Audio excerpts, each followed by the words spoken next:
Yan. Diyan ako nagtapon ng basura. Good morning.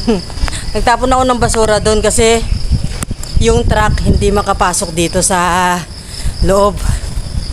Kay pag iutos mo yun sa mga bata, magbabayad ka ng 50 pesos.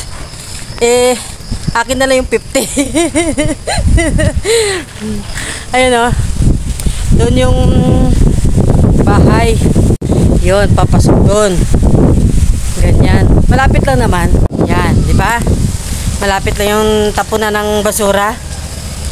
Minsan yung mga construction nagkakuha ng basura tuwing Sabado dyan sa mga bahay-bahay.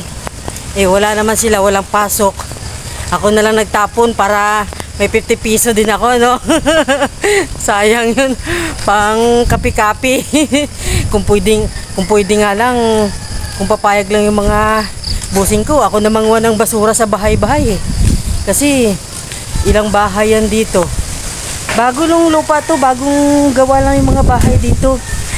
Ang bahay siguro dito, mga may 15 na ba? Yun.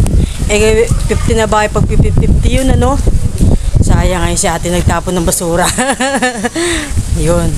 Malapit na ako. Diba? Kung payag lang yung mga busing ko, ako na magkuha ng mga basura, tapon ko dun malapit lang naman